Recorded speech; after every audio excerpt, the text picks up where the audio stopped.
Olá pessoal, sou Franca Thaís do canal Historiando da Verdade. Antes de começar, deixa o like, porque o like é muito importante para a sessão do conteúdo, a plataforma do YouTube. E vamos tecer hoje, né, algumas críticas à questão, o pacote Mais Brasil, né, proposto pelo Paulo Guedes no governo de Jair Bolsonaro. O pacote Mais Brasil que inclui algumas críticas que vamos tecer aqui, porque são muitas, né? E se eu falar de todas elas, aí o tempo se estende muito. Mas vamos falar, por exemplo, da PEC do funcionalismo, né? Que fala que em momentos de crise fiscal o Estado tem que diminuir, né? E quem decreta a crise fiscal é, óbvio, o ministro da Fazenda, Paulo Guedes, né? Se reduz 25% do salário do servidor e 25% do serviço do servidor, tá? E aí, de que forma vai reduzir? Por exemplo, vai reduzir o tempo de serviço de quem? Do policial, do médico, do professor, não é? Que são os maiores números de funcionalismo público, né, do país, né? Será que vão reduzir tempo de juízes, promotores? Né? Aí ninguém sabe, é tudo uma obscuridade. Tá? Outra coisa que eles falam, né? Esse pacote também vem com o princípio do fim da estabilidade do servidor público. Por quê? O servidor público agora entra no serviço público, né? E entraria no serviço público, ficaria 3 anos em treinamento e mais 7 anos em estágio probatório, ou seja, 10 anos. Né? Isso é o fim da estabilidade do servidor público, né? Estabilidade que já foi tirada do funcionário da Previdência, né? Principalmente das indústrias automobilísticas nos anos 70, né? Quando o trabalhador da indústria automobilística atingia 10 anos de serviço, ele tinha uma estabilidade, né? E essa estabilidade foi trocada pelo fundo de garantia, né? E aí o servidor começa, né, a não ter mais, a pessoa começa a não ter mais atração pelo serviço público e aí vai se diminuindo o serviço público. Tudo isso vem desde a lei Candir, né? Desde da abertura do mercado, da lei de responsabilidade fiscal. Por quê? O que é a lei de responsabilidade fiscal? Né? É uma lei que diz que o Estado tem que reduzir seus gastos públicos para sobrar mais dinheiro para juros da dívida. Né? Hoje, aproximadamente 1 trilhão, né, quase metade do orçamento da federação é usado para pagamentos de juros da dívida. Por quê? Já em 99, né, com a abertura, em 89, 90, com a abertura do mercado, com o governo Fernando Collor, muitos empresários brasileiros começaram a falir e migraram seu dinheiro para quê? Para a dívida pública do Estado. A dívida pública, né, ela vem aumentando, eles vêm comprando papel da dívida pública, né, o Estado vem diminuindo seu orçamento. Por quê? Porque as políticas são degenerativas da classe trabalhadora, o Estado não arrecada muito, então precisa tirar mais do trabalhador para poder manter o serviço da dívida sempre bem pago, muito bem, obrigado. Tá? Então vem uma série de leis, né, como a carteira verde e amarela, por exemplo. A carteira verde e amarela, né, diz que o funcionário, né, de 18 a 29 anos, né, os trabalhadores de 18 a 29 anos, ele entra, né, no ramo do trabalho. O patrão só tem obrigatoriedade de pagar 2% de FGTS, né? Anteriormente era 8%, ele 8%, o patrão 2%. E fora aí, né, isso vai diminuir, obviamente, o FGTS e também a multa rescisória, que era de 40% do fundo de garantia, passa a ser 20%. Tá? E uma série de outros direitos, por exemplo, como lei de segurança do trabalho foi mexida, né? Lei de hora extra, sábado, domingo é o dia normal e por aí vai. Né? Então, um ataque sério aos nossos direitos, por quê? Porque o empresário precisa faturar mais. E aí a gente vê como o empresário fatura. Só esse ano em desoneração fiscal, né, dos empresários brasileiros, o Brasil renunciou, né, 280 bilhões de reais, né, mas acusou o rombo da Previdência de 180. Né? A Previdência, eles dizem que deve 180. Mas os empresários faturaram 280 bilhões em renúncia fiscal. Tá? Então é o Estado servindo a burguesia que a gente sempre disse. Né? E é o que Marx dizia, não adianta, o Estado serve, né, a elite econômica. Né? Por quê? Tirar 280 bilhões de reais em renúncia fiscal, né, para empresário que já é bilionário, milionário, não é? É uma covardia atroz quando se fala em trabalhador, porque esse dinheiro está sendo tirado da classe trabalhadora. Aonde? Né? Na criação da carteira, né? Na tentativa de redução do serviço público, né? Na PEC dos bancários, né? Porque os bancários iriam ter que trabalhar sábado, domingo, sem ganhar hora extra, 8 horas por dia, e a gente sabe que o nível de problemas mentais dos bancários são grandes, por quê? Pelas metas abusivas impostas pelos bancos. Por exemplo, tem um caso do Santander agora essa semana. O Santander está demitindo trabalhadores perto da aposentadoria e está demitindo trabalhadores doentes com problemas como câncer. Né? Então estão demitindo, por quê? Aí o cara perto da aposentadoria não consegue se aposentar porque tem uma grande idade, não consegue mais emprego, e o trabalhador com câncer, né? Ele vai ter que recorrer ao sistema do SUS muitas vezes quando tinha um plano de saúde, tá? Então toda essa maldade não está sendo protegida pelo governo, né? Aliás, está dando espaço para que os empresários ataquem de qualquer jeito que quiser o trabalhador. Como é que a gente sabe que o Estado é burguês e ele configura seu status de burguês? A partir do momento que ele tem um salário mínimo. O salário mínimo é a negação de que o capitalismo tem conciliação com a classe trabalhadora. Porque se não tivesse uma política de salário mínimo, o patrão pagaria menos do que um salário mínimo. Né? Então precisa o Estado regular, embora o Estado seja burguês, ele regula e ele mostra esse grau de burguesia, ele regular o salário mínimo a R$ 1.000. Né? Quem é que consegue nesse país viver com R$ 1.000? As pessoas vivem muito dificilmente. Né? Veja como o Estado trabalha. A gente está pensando que o dólar está a quase R$ 5, né? É uma questão pensada no Ministério da Fazenda. Por quê? Porque aumenta as exportações. Né? Se nossa moeda está enfraquecida, as exportações aumentam. Por isso vocês estão vendo a disparada do preço da carne, por exemplo.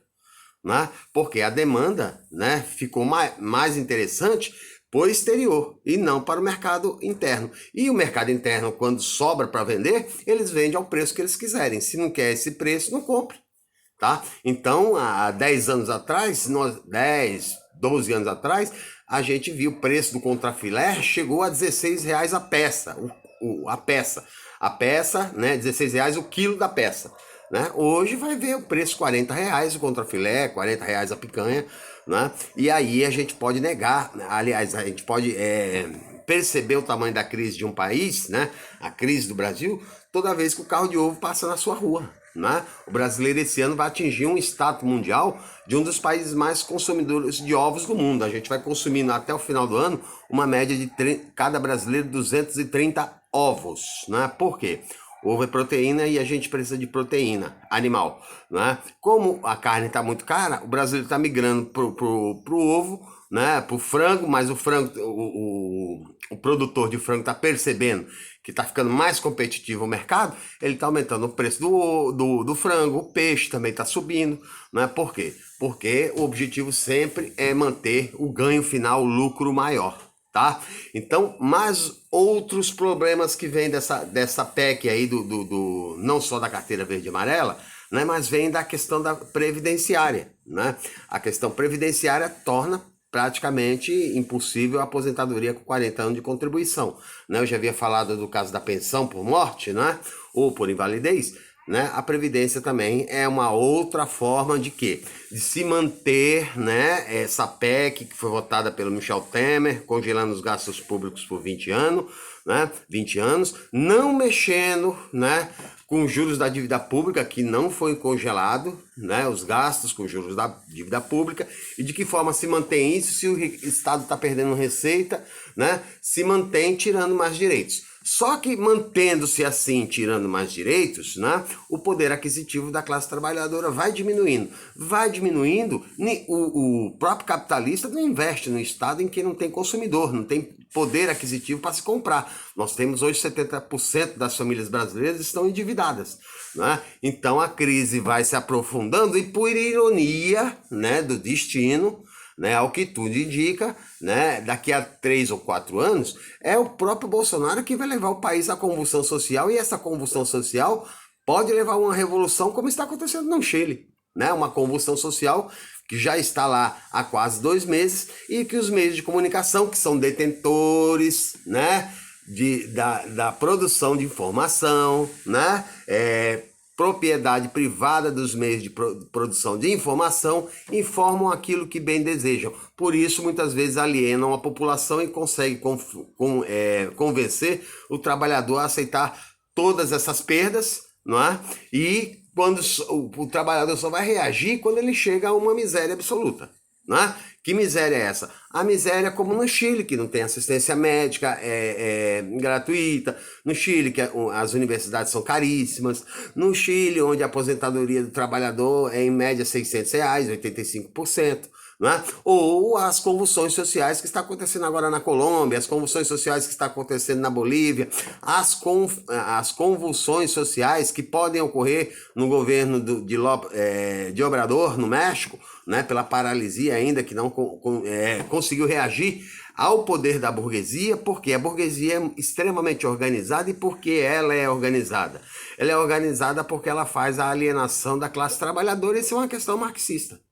Tá? E de que forma ela aliena? Pelo fetichismo do consumismo. Né? O fetichismo do consumismo leva o trabalhador a não perceber sua exploração, mas leva o trabalhador a perceber o objeto de sua cobiça no final do mês. É ter aquilo, ou ter aquilo a colar, ou ter isso, ou ter aquilo que é importante, não é? E se esquecendo o quanto é explorado. Não é? Que é um exemplo de mais-valia, a gente já falou em algumas vezes aqui no nosso canal, né? Um ônibus, em um dia, um motorista de ônibus paga o seu salário, e os outros 29 dias fica com quem? Não é? Né? Vamos por aí uns 3 ou 4 dias para manutenção, mais uns 3 dias para combustível, né? E aí sobra quanto? 22 dias de acúmulo, né, de patrimônio para o capitalista. Ah, mas ele que financiou a compra dos ônibus. Tudo bem, mas sem o trabalho humano ele não ganha dinheiro. Tá? Sem o trabalho humano, sem atividade humana. O Homo Faber que construiu o ônibus, foi o Homo Faber que tirou os recursos minerais da natureza para que se produzisse o ônibus. Então, sem o trabalho do Homo Faber, né, do homem, né, que fabrica, né, esse capitalista não ganharia dinheiro. Tá? Então, as reformas que estão vindo são muito mais cruéis, né, do que já havia vindo no governo Michel Temer. Vale lembrar que Michel Temer, né, disse, né, que com a reforma iria haver mais empregos. Houve? Não. Com a reforma da Previdência iria haver mais empregos. Houve? Não. Com a reforma, agora com a carteira verde e amarela pode vir mais empregos a primeiro momento, mas os empregos tendem a diminuir. Por quê? Porque o poder aquisitivo não vem, o trabalhador não compra, o capitalista não investe. Isso é um fato. Né?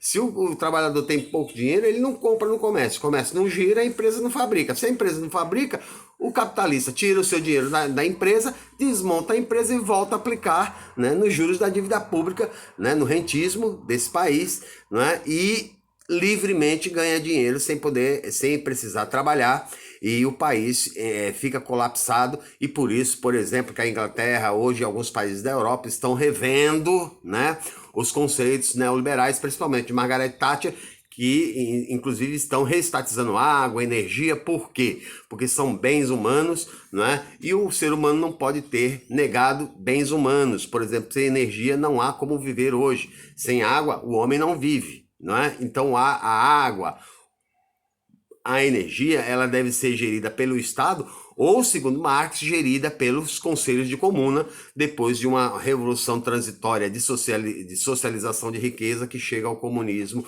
de uma sociedade comunal sem a ausência do Estado, porque o Estado, né, sempre tende, né, desde a era do nascimento da Revolução Industrial, com os anabatistas, aliás, com os ingleses, né, que consolidaram, né, o Estado burguês, né, e até os dias de hoje, e que o Estado, e muitas vezes eleito pelo trabalhador, o Congresso virou um lugar onde as pessoas não representam o povo, representam seus interesses e os interesses de quem lhe paga melhor, né? Não a fidelidade do voto, mas sim a fidelidade do Deus dinheiro.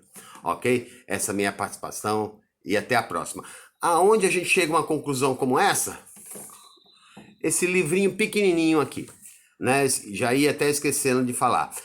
De Friedrich Engels e Karl Kuster, né? Socialismo Jurídico. Ele tem 59 folhas, né? E aqui Friedrich Engels faz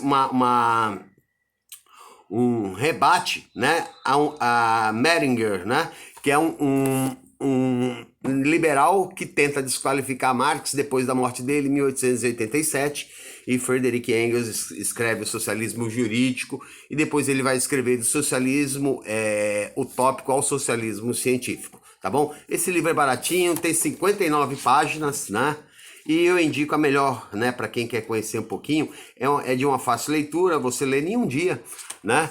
E a melhor indicação hoje é da Boitempo, né? A editora que existe no Brasil aí há alguns anos, né? Que vem publicando uma série de livros, né? Que tem origem a Karl Marx, né?